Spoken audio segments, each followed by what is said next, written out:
All right, welcome back to 656 Sports and Things. I'm your host, Nathan. Before we start, make sure to hit that like and subscribe button if you're just browsing your way through this video. And if you really like it, share it. You tell your kids to share. If you don't have kids, you were told to share growing up, so share this video if you really care. Uh, it appears that Buddy Hield, rumors came out recently that Buddy Hield may be making his way out of Sacramento. It's come out that he's not happy with the team.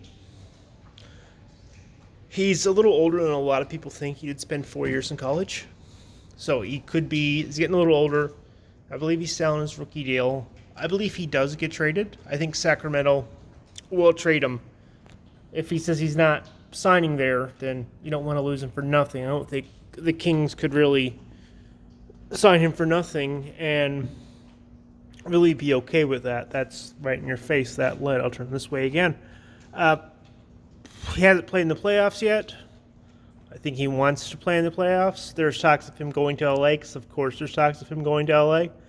I think the Clippers might go up and take him. I think the Clippers are under the most pressure of any NBA team to win this year than any other time. Kawhi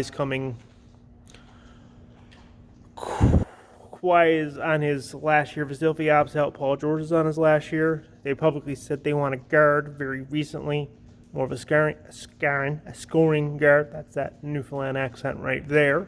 And I can see him going there. Also, the Bucks are under a shit ton of pressure. If they don't make a deep run this year, they're saying Giannis could go. I think a lot of the same teams that are interested in Oladipo are going to be interested in Hield.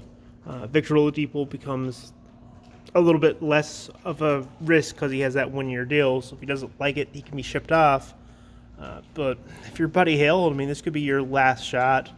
I'm not saying it's his last shot, but this could be his best chance at winning a championship. The 4 years in college, really good shooter, really good, knockdown shooter. Could easily get a home, but where? And what do the Kings give up? Do they take young pieces, or do they take draft picks?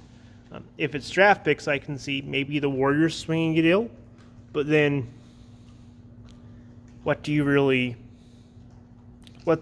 the Kings really drafted outside of DeMarcus Cousins, who they've moved to New Orleans? Could a move back to New Orleans work for them? Maybe. I think New Orleans are maybe a year away from being a decent playoff team. Does he go to the Clippers? The Clippers are kind of all in this year. It's all in on the Clippers this year. I think the chips are all in. If they lose Kawhi and Paul George, well then you gave up a lot, but they don't have a lot of assets. The Atlanta Hawks have cap space to bring them, but are the Hawks close to being a playoff team? Does the addition of Buddy Hield make them a decent playoff team? Maybe. Perhaps him with Trae Young could help, but once again, honestly, I think it's whoever doesn't get Oladipo, if Oladipo's move, which may or may not happen, would take a flyer on Hield. That would make sense. If you don't get Oladipo, then Hild's the second option there. There's also talks of the Knicks, because, of course, there are talks of the Knicks. They've had talks of everyone so far. Let me know in the comments where you think Buddy Hield will go. I'm not 100% sure where he'll go, where he'll fit in. Maybe the Mavericks. Maybe the Mavericks is a dark horse team. Maybe he pairs up in Denver. Maybe he's, with Jokic and number 27, the Blue Archer, Jamal Murray, not Jamal Murphy. That's the Irish in me, right? Being from Newfoundland. Murphy. Anyway, let me know what you think down below. Make sure to hit that like and subscribe, and let me know where you think Buddy Hield will go. Thank you for checking out the YouTube video today. I can't talk. It's like 2 in the morning here in Halifax. You all have a great day, and I'll talk to you again soon. Bye.